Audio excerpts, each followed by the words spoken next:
This is the Effing One Podcast, Australia's only Formula One podcast with Adam and Luke. G'day and welcome to the Effing One Podcast. It's Australia's only dedicated Formula One podcast recorded in Runaway Bay. That's correct. No other podcast does it quite like I do. And talking Formula One, talking about the Mexican Grand Prix that just was and the Brazilian Grand Prix that's coming up. We are the only podcast that supports its own charity.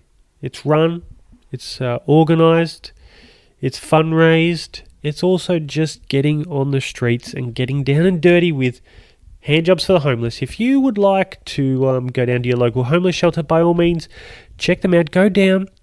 There's no official line. You just basically go down there, reach inside someone's tent, cardboard box under a doona, if they're just sleeping on the street in a doona, reach under there, grab a fleshy part of their undercarriage, and just start whacking away.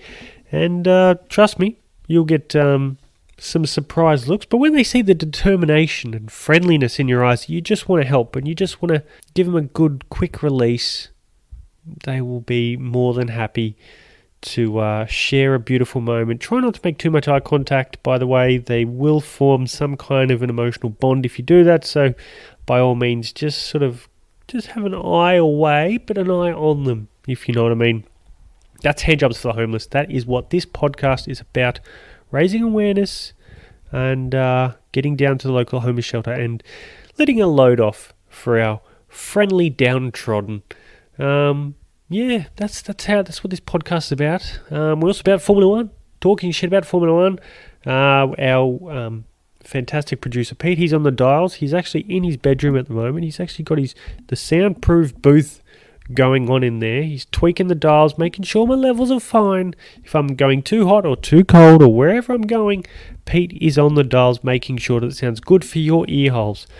Let's take a seat, relax in the futon if you've got a lovely futon. If you don't, sit on the floor, sit in a beanbag, sit on some kind of towel, because it's about to get messy. It's Effing One Podcast, and it's about to get messy. Get the towel, the tissues, the lube, whatever you're going to use to, enjoy yourself for this brief little podcast. It could be half hour, it could be 25 minutes, but sit down, relax, take your pants down to your ankles, and just close your eyes and think of beautiful things as we go head first, hands down into another podcast that we are talking Formula One. Now, some racing talking points from the Mexican Grand Prix. There was a few good battles out there, and it was largely quite a dull race, and no surprises there from Mexico. Even the start was dull. There wasn't anyone spinning around. There wasn't anything interesting going on, and the strategies just seemed to whittle into a way of dull and boredom. There was only one man out there who put his ass on the line and, made a bit of a sacrifice along the way. And, if you look at any great traditional civilizations, there needs to be a sacrifice. And Yuki Tsunoda was a sacrifice to a ripping Grand Prix for Daniel Ricciardo. And everyone was quite glad. I think even Yuki Tsunoda, after he sort of calmed down, took a chill pill, he's like, you know what? That made F1 great again. Because that's what we do here on the F1 podcast. We make Formula One great again. And just some things to talk about. We just talked about the Yuki Tsunoda, Daniel Ricciardo scuffle. Not much else going on, really. But with everything that's going, Pierre Gasman Gasly, has to be a good boy, or he'll be taking a race ban very, very soon. He's close to his 12 points of a race ban. He's on 10, I believe. Sebastian Vettel has come close to a race ban, but he was a very, very good boy. And he managed to elude and not get any more points deductions and escaped any race bans or potential. Now, I think he's got 6 or 7, maybe even 8 months to keep this 2-point gap where it is. Could be a very embarrassing, as he calls it, a race ban if that does happen. Could happen this year. If I was Pierre, I'd get it over and done with. Go into, this race, do something dumb, take the last race off. Someone else can drive for them, not your problem. You get an early start to your winter holidays. And you go into the Alpine season fresh as a daisy. You've paid your dues. I think I would do that. Go and do something stupid, Pierre. Have a week off in Abu Dhabi. I don't know who they'd get to drive. Maybe Liam Lawson. I don't know if he'd have enough super license points. There'd be someone. Nick De Vries might get a jump in. Who else could jump in? Ooh. Van Dorn. Who else? Hulkenberg. Chuck the Hulk in. Why not? He's a super sub. But yeah, that's what I would do if I was Pierre Gasly. Just fucking bin it this weekend. Take your 2 points and just enjoy the week off in Abu Dhabi. Or don't even go there. You won't even need to go. It's a back-to-back race weekend after this weekend's Brazilian Grand Prix. Max breaking the win in a season record, which was held by Sebastian Vettel and Michael Schumacher. So it goes straight from Germany over the border to Holland, even though he's Belgian. Nick De Vries, though, he's real Dutch. But Max is fake Dutch. He's like Dutch cocoa powder. He's, he broke the season record. Sure, there is more races. So he has more potential to, and I think he understands that, everyone understands that there's more races now, and the point system to what it was in previous years. It used to be like 10, 6, 4, 3, 2, 1, top 6 get points. Now not the case. It is the top 10 drivers, 25, 18, 15, 12, 10, 8, 6, 4, 2, 1.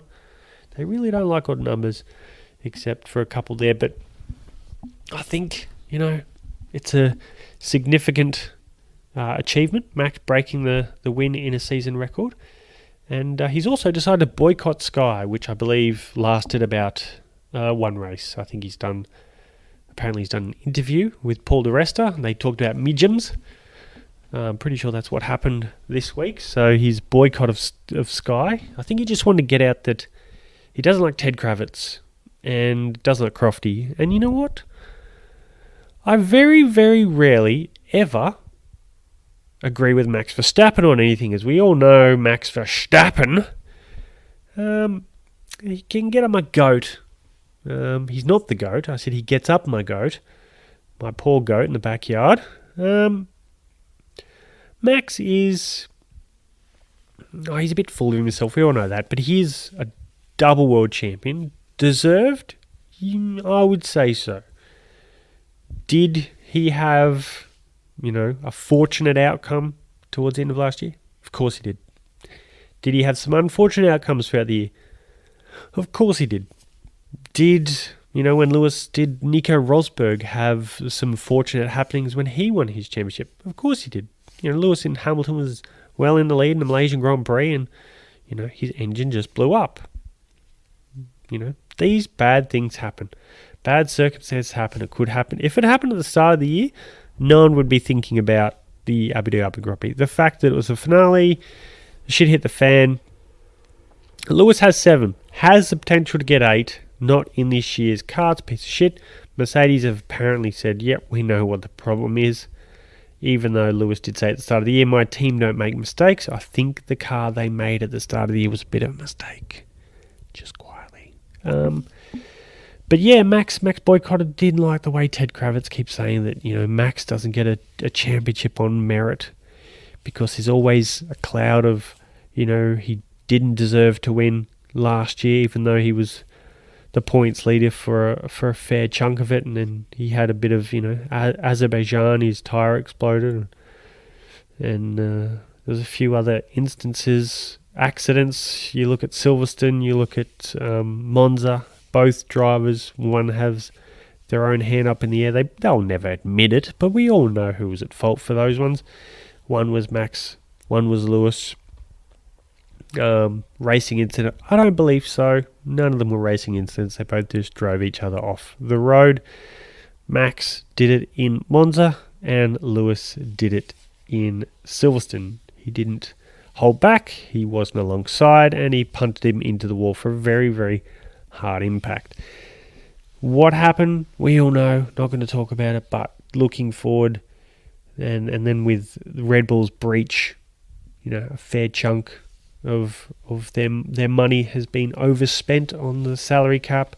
They went over, and I think with Toto Wolff saying if it's just a breach, then and I said in the previous podcast, I'm going a little bit all over the shop, that Toto Wolff said if it's just certain breaches, why don't we all just breach and make sure we have the fastest car possible? And why not? Just do it. Fuck them.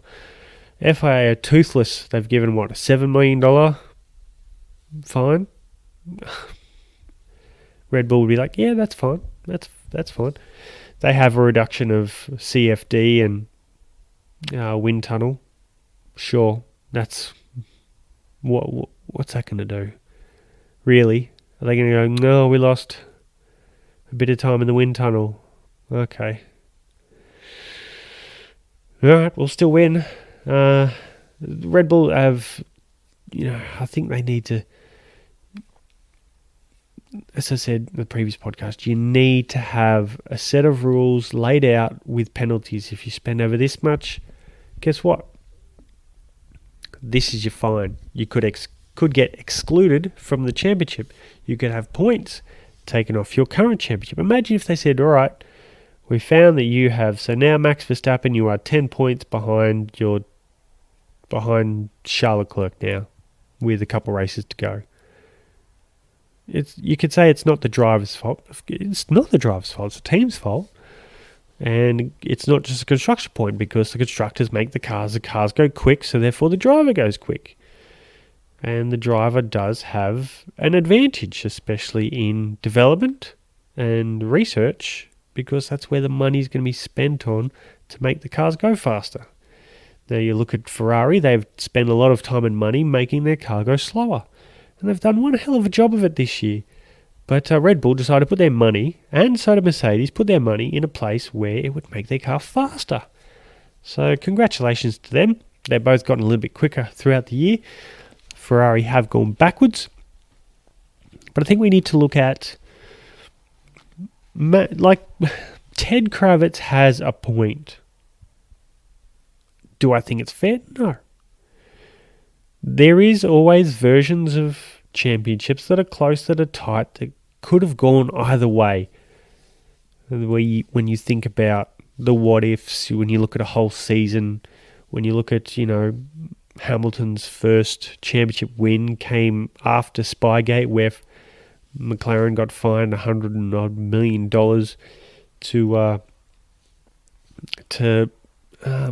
when Nigel Stepney, I think that's his name, the bloke who worked for Ferrari, gave them pretty much everything that Ferrari had in terms of intellectual property and gave it to McLaren in an underhanded deal, going, here you go, fuck these guys, I'm sick of it, have this, make me some money. And they were done. Spygate, check it out, read about it. And, Mercedes went on not long after the McLaren Mercedes went on to win a championship. So, there's questions, there's doubts, there's, every championship has that little thing, little niggly thing, engines, 2018 Ferrari, they always said that Michael Schumacher's Ferrari had traction control, blah, blah, blah. And going on in terms of championship and controversy, Alonso has come out and said that he doesn't regard Lewis Hamilton championships as, great championships. Not all of them. I dare say a couple of them would be. But there'd be a few that he just has to beat his teammate, because he's been in the dominant car and the second place team is nowhere near where the team that he has been in. So I can understand that. He didn't just say that about Hamilton. He said about Schumacher as well, that there's championships where you're not really fighting with anyone else. You're not fighting with another team. You're not, Schumacher 94, 95, he had some battles. 96, and then when he went Ferrari 96, 97, him and Jacques Villeneuve, and he got excluded from the championship for trying to do a Damon Hill and a Jacques Villeneuve move, which didn't quite work because Kennedy was over it. It's an interesting time. There's always little conjectures. There's always little things that pop up. But I would agree again with Alonso, because you look at it and you think, yeah, Lewis didn't have to beat 3 or 4 teams. He only had to beat, his teammate. It wasn't another team, wasn't another team strategy. It was just his teammate. And Michael Schumacher had a great run of that against Rubens Barrichello, Felipe Massa, Eddie Irvine. And there was that level of, all I have to do is beat the bloke that's next to me. So, there is a level of, championships won and done in August, in Schumacher's days. You think, all right, well, it's not really it's a fair championship. And it's not. And it's still a world championship, still stands as a world championship, but is it one of those special championships? No. And Alonso's right. And it's not detrimental to a 7-time world champion. Just go, you know what? Some people work hard for the money they make, and some people it falls in their fucking lap. And you can say to someone, listen, this fell in your fucking lap. Sure, he left McLaren when McLaren was decently strong, and left to go to a Mercedes team that was building. And he went there, and over a couple of years became the very dominant force that it is. So he went there at the right time and paid his dues, made his way, and the team caught up to the talent that he has. And he still had to beat Nico Rosberg, he still had to beat Valtteri Bottas, and he still hasn't yet beat George Russell. So there is a lot of things to go on about, these types of championships that are just a little bit easier because they don't have much battling to do with anyone else. So take that the way you want. There is a level, I agree with Alonso. There is a level, I agree with Ted. It's the attitude that I don't like. I don't like the attitude. I hate Crofty. We all know I hate Crofty. I had a coming together with him in Melbourne. He was very rude. After everyone that I spoke to that day, he was the rudest. He was an absolute arsehat. And he, for me, is a chain-smoking litterbug. And he can go fuck himself. He should call the darts, because I think that's all he's good for. But that's me.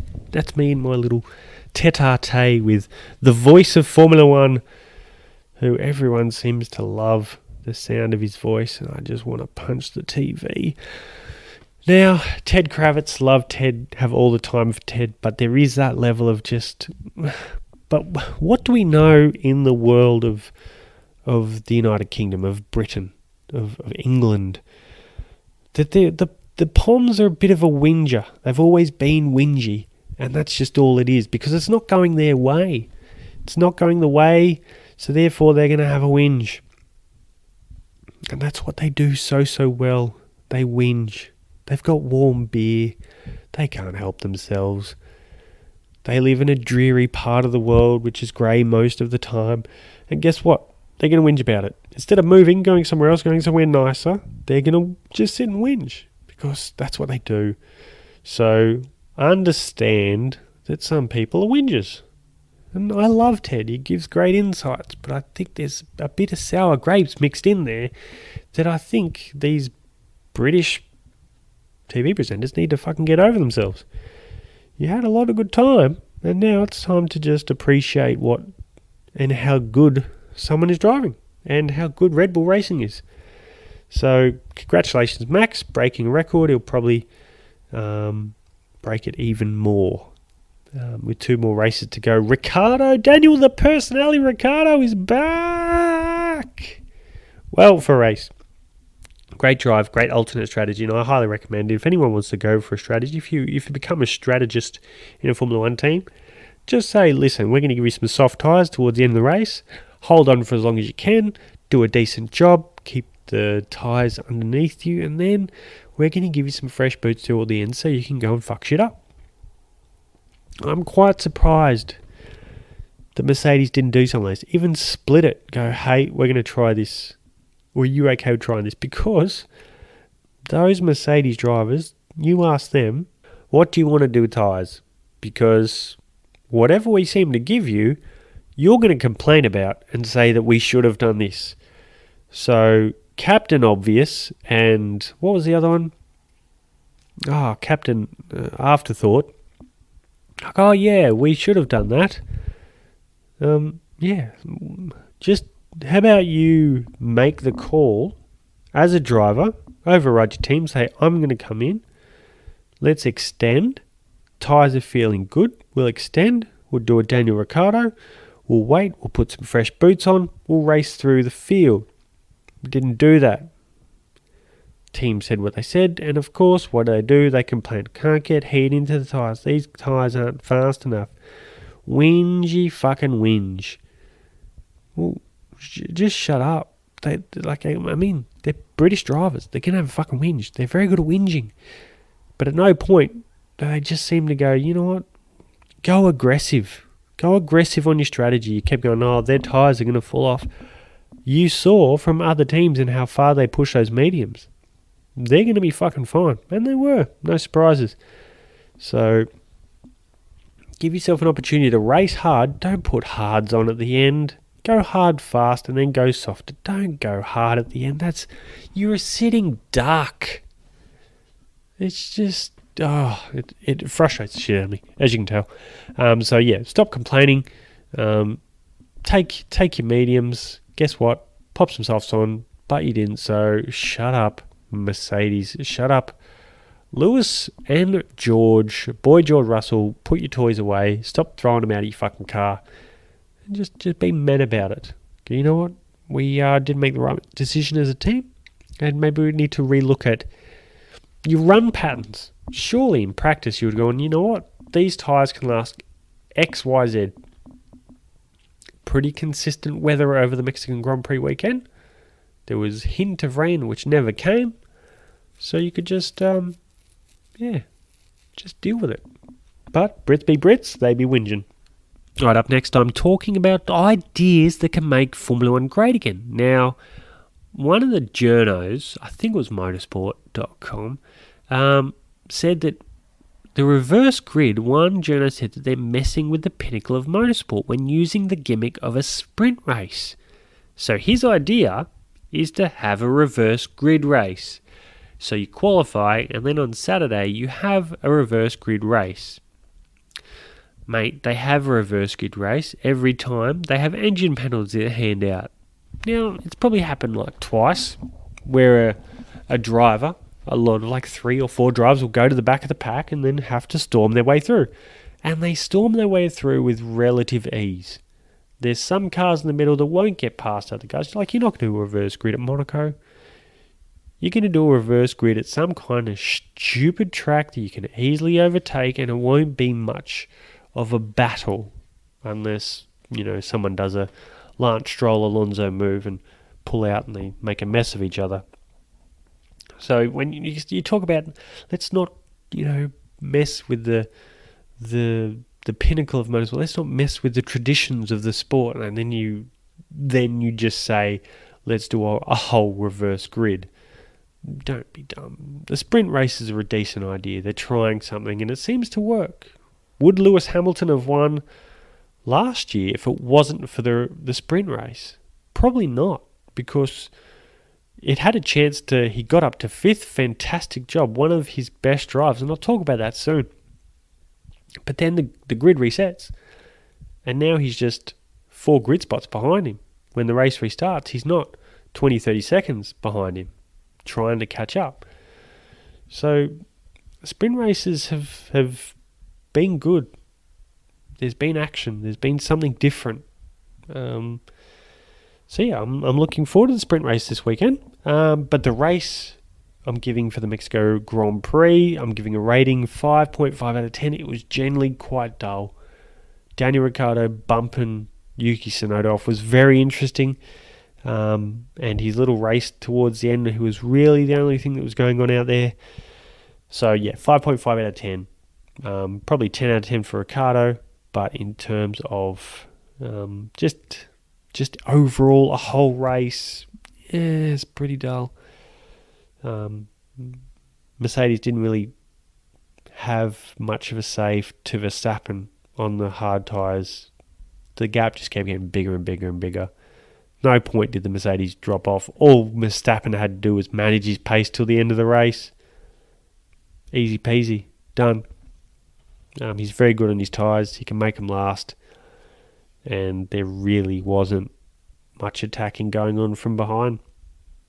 So Verstappen first, Hamilton second, Sergio Perez at his home Mexico Grand Prix. He came third. A bit of booing in the crowd. Lewis, I think, what are they booing him for? I don't know.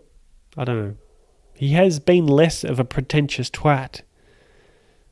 So I don't know what the carryover booing. Are they going to go back to booing Sebastian Vettel for his multi-21? Are we going to go back to booing, I don't know, Hitler? Who knows?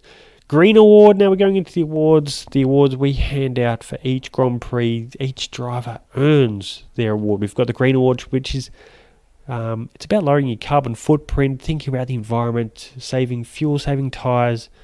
Just basically, if you end your race early on, you're going to win a Green Award. Okay, that's what it is. You're going to walk away with no points. Carlos Sainz got so many Green Awards this year. It's ridiculous. Because he's saving fuel, he's thinking of the environment, and he's ending his race early. So the Green Award goes to the blocking pocket rocket. The man who can fit inside Vettel's gaping anus is Swery Tsunoda. Actually, no. Tsunoda finishing the race early because of contact was actually due to Ricciardo. So because Ricciardo took him out, Daniel Ricciardo's thinking of the environment, going, you know what, if I can take one bloke out, it's basically like planting a tree. So by taking Yuki Tsunoda out, you plant a tree, Daniel Ricciardo, boom, you get the Green Award, which has been hand-whittled by producer Pete, who is over there using his massage gun. He calls it a massage gun. We all know it's a vibrating for his taint. So yeah, Daniel Ricciardo gets the Green Award for making just a great impact, planting a tree on Yuki Tsunoda's behalf. He certainly planted that car on the side of Yuki, that's for sure. The Lick It and Send It Award for the best overtaking manoeuvre of the race. And yes, you guessed it. It's the move Daniel Ricciardo and Yuki Tsunoda. He licked that stamp and he sent it. And he sent Yuki Tsunoda to an early end of the race. So congratulations, Daniel Ricciardo. You get the second award, the Lick It and Send It Award for the best overtaking manoeuvre of the Mexican Grand Prix 2020. Now the Pasta Maldonado Award for dangerous driving. Now, there was a few little niggles back and forth, but really there was only one driver who just took the cake when it comes to hitting someone. And that's Daniel Ricciardo. Congratulations, Daniel, on his ambitious move, which turned into serious contact with Yuki Tsunoda. And you win the Pasta Maldonado Award. Congratulations, Daniel Ricciardo. Now, the Effing On Podcast Award. It's the award for making Formula 1 great again. Who, in that race, for the Mexican Grand Prix, made Formula 1 interesting? It was a 5.5 out of 10 in my eyes for a race, but who made it interesting? There was only one driver out there who put it all on the line to give someone something interesting. And that's right, it's Daniel Ricciardo. Congratulations, Daniel Ricciardo. When Daniel gets a fast car at the end, everyone loves it. Everyone. No one goes, fucking Daniel Ricciardo. Even Japanese fans are like, but we love him. Sure, he took out Yuki, but fucking hell, we love that bloke. And they do. A lot of Japanese blokes come up to me and go, we fucking love Daniel. Just like that too. In that same accent. Yuji Ide Award for wasting everyone's time. And there's only one driver who is wasting. There's a lot of great people who've wasted a lot of time. To get the Yuji Ide Award, there's Nicholas Latifi, Nikita Mazepin. Nicholas Latifi Lance Stroll, Nicholas Latifi. I could go on, and I will. The Yuji Ide Award for the Mexican Grand Prix. It's Daniel Ricciardo again for taking the whole of next year off, and basically that is a whole year wasted. So, you're not only... It wasn't just for Mexico, it's also for next year, Daniel. And so you get another award for the Yuji Ide Award for wasting everyone's time. It's a damn shame. We're not going to have him there next year. Even just talk shit about him, it's going to be a miss. And the next award, it comes with an audio. We all know which one this is. Well, for those of you who haven't watched this, listened to this before, you won't know. This is the other one.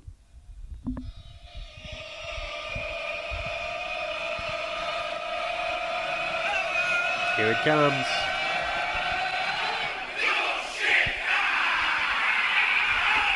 That's right, it's the Your Shit award, and that goes to you think, who could it be? You guessed it, it's Nikita Mazepin, because he is still shit. Congratulations, Nikita. We don't miss you. The fast lap, George Russell, a 1 minute 20.153. Fastest pit stop was McLaren with a 1.98 second pit stop. Boom, that's quick. That's fucking quick. 4 wheels off, 4 wheels on. Tell you what, that's how you make the driver of the day is Daniel Avocado. That's right, Daniel Avocado. Another award which wasn't awarded by me. It was awarded by you, the people. You voted for him at home. Driver of the day was Daniel Ricciardo, and congratulations, Daniel. Congratulations, McLaren with a 1.98 second pit stop, and congratulations, boy George Russell with a 1 minute 20.153, fastest lap of the race. Now let's have a quick squizzery-doo, which is having a look in English from Aussie Speak. Max Verstappen is well ahead in the championship. He's wrapped it up. He's 416 points to 280 to his teammate. 5 points behind is Charles Leclerc. So it's 280 to 275. Then we've got George Russell. Boy George ahead of the ham sandwich, Lewis Douche-Canoe Hamilton. He's 231 to 216, so he is 15 points behind George Russell. Can he catch him? Can he catch his teammate? Or will his teammate get the one up on him in their first season together? The next driver on 212 points is Carlos Minifon Sainz. Yes, 212 points. So he's only 4 points behind Lewis. Can Carlos jump Lewis? Can Carlos jump both of them? Who knows what's going to happen next? Lando Norris, he's 101 points back from Carlos Sainz. He's on 111. Esteban Ocon, he's 82 points ahead of his teammate Fernando Alonso, who's had a shit run of luck this year. He's on 71 points. There, I don't think the points really, match up with performance. Valtteri Bottas, he's on 47. Sebastian Vettel, 36. Daniel Ricciardo is a fucking paddock and a half behind Lando Norris, who's in the triple figures, and Daniel is suffering on 35 after one good race. Kevin Magnussen, or as we call him, Suck My Balls Magnussen, which I really do hope, if the rumours are true, I hope that Kevin Magnussen is paired up with Nico Hulkenberg next year. And if that is at Haas, there's shit talking going on in that one from Gunter and those two. Suck my balls. It's going to be fantastic. Magnussen, 24 points, 1 point ahead of Gasman Gasly. That's tight, that's close. Ricciardo's only 1 point behind Vettel, and he is 12 points behind Valtteri Bottas. So there's still a lot to play for Daniel. Hopefully he can pull his finger out in the last two races and get some points on the board and get past Bottas and Vettel. Don't see it happening. But Mags and Gasman, 24 and 23, close. Lance Stroll, 13. Mick Schumacher, 12. Yuki Tsunoda, 12. Oof. How far Yuki could get Stroll? Come on, Yuki, you got 1 point to get him. And Mick, you could be better, champ. You're 12 points behind. Your teammates doubled you.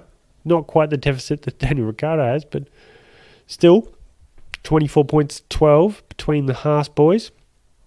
Yuki Tsunoda, he's 12. He's behind Pierre Gasly by 11 points. So Yuki's a fair chunk behind, and Gasman hasn't had a good year.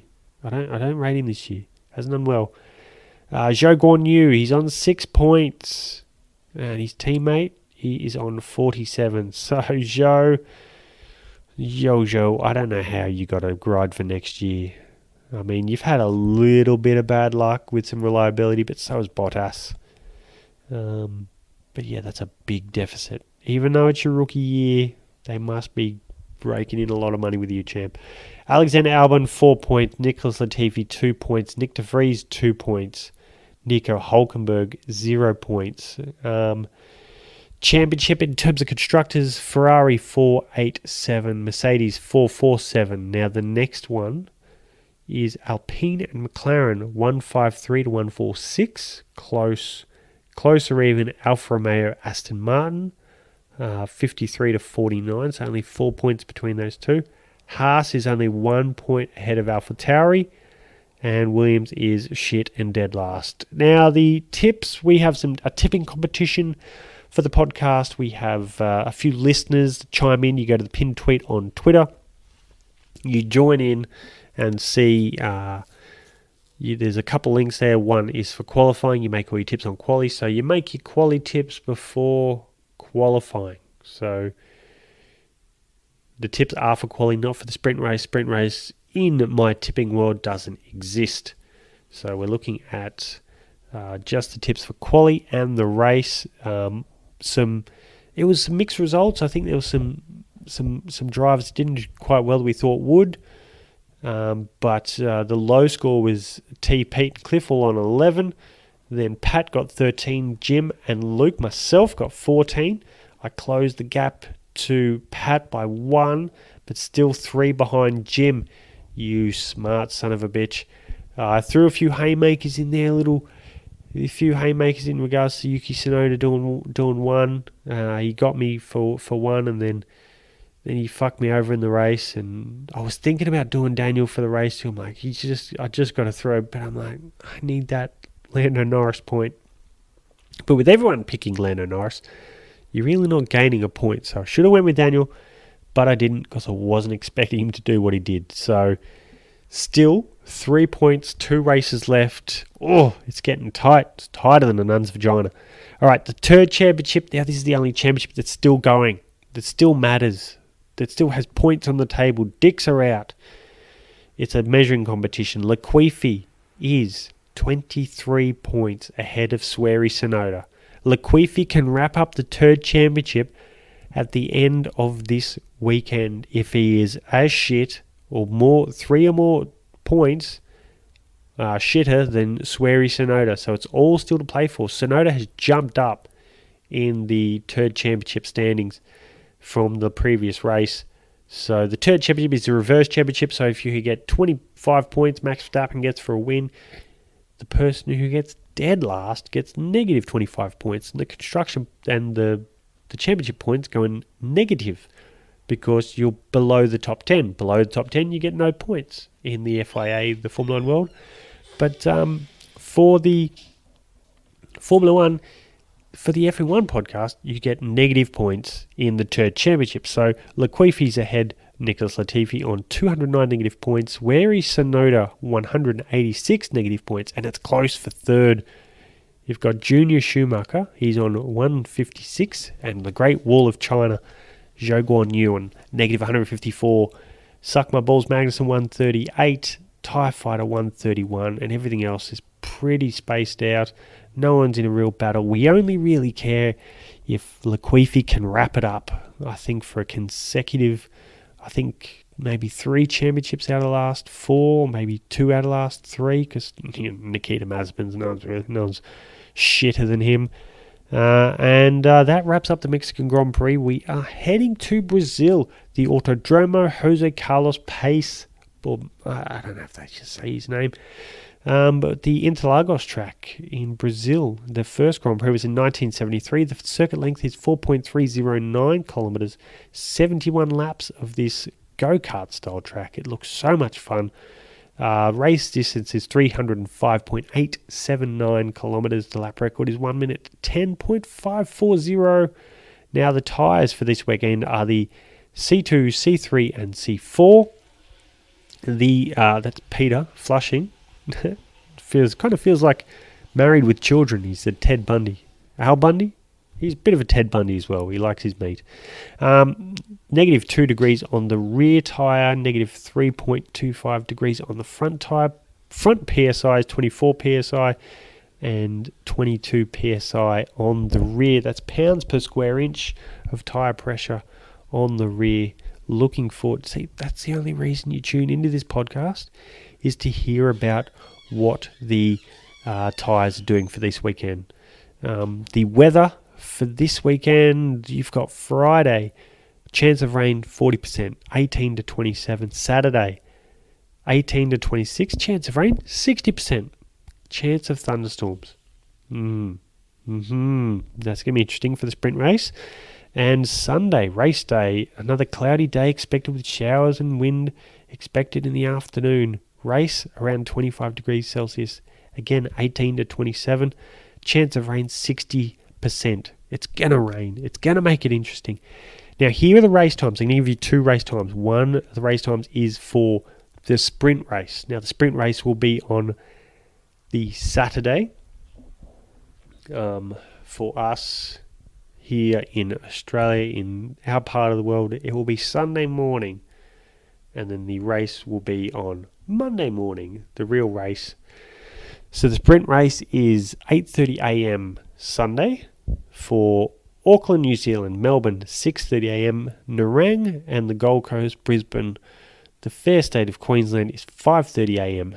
Adelaide, 6 a.m. Pyongyang, 4:30 a.m. Thought I'd chuck that in. They're probably listening. Or if not, the government is. 3:30 a.m.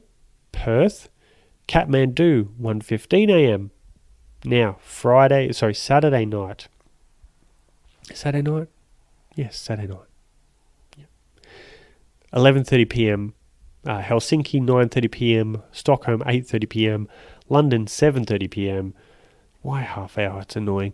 Sao Paulo, which is where they're racing, 4:30 p.m. New York, 2:30 p.m. Los Angeles, 11:30 a.m. and Honolulu, Hawaii, 9:30 a.m. Now, this is the main race, the race that counts. This is, well, they both count. But in terms of the real race, if you're only wanting to watch one race, Auckland, New Zealand, 7 a.m. Monday morning. Melbourne, 5 a.m. Nerang, 4 a.m. Adelaide, 4:30 p.m. Pyongyang, 3 p.m. Perth, 2 p.m. 2 a.m. What am I doing? Adelaide, 4:30 a.m. Pyongyang, 3 a.m. Perth, 2 a.m. Kathmandu, 11:45 p.m. Dubai, 10 p.m. Helsinki, 8 p.m. Stockholm, 7 p.m. London, 6 p.m. Sao Paulo, 3 p.m. New York, 1 p.m. Los Angeles, 10 a.m. Honolulu, 8 a.m. Saturday morning. Sunday morning. It's Sunday morning. Jeez, why do I keep getting them mixed up? Honolulu, 8 a.m. Sunday morning. Early start, great start to the day. Watch a Grand Prix and then go on chasing turtles and looking at volcanoes and shit in Hawaii. Great choice. The previous pole and winner of the last year's race, pole was Hamilton with 1 minute 07.934, but then he was not classified before they found a gap too big in his DRS slot after Max shoved his fist in it. Make of that what you will.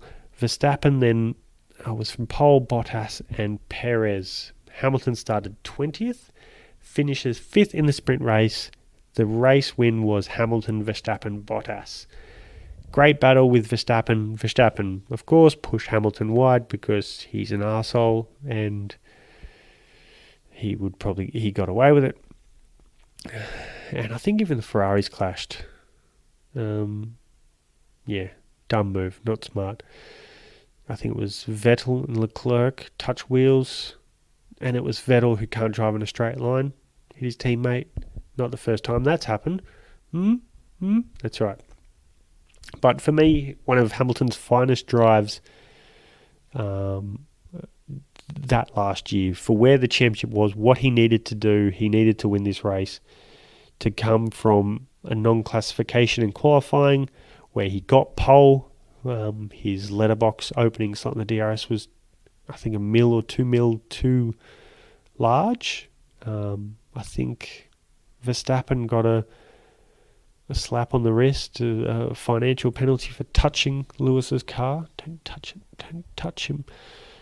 But yeah, the sprint race caused this possibility for Lewis to win.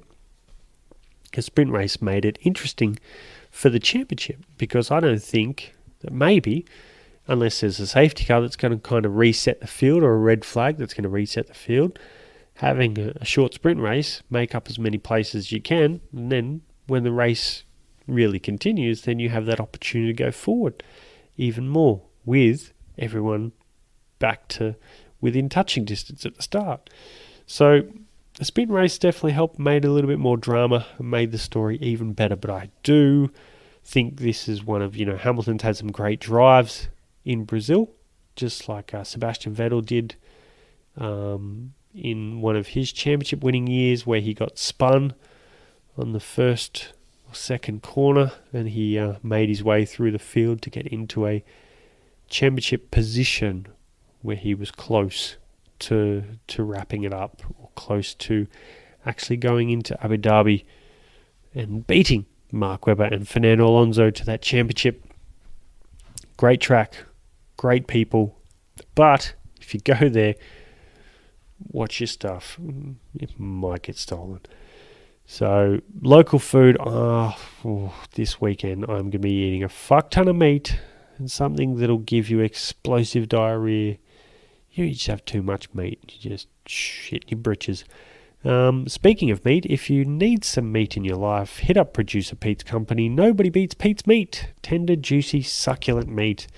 Nobody beats Pete's meat except for Pete.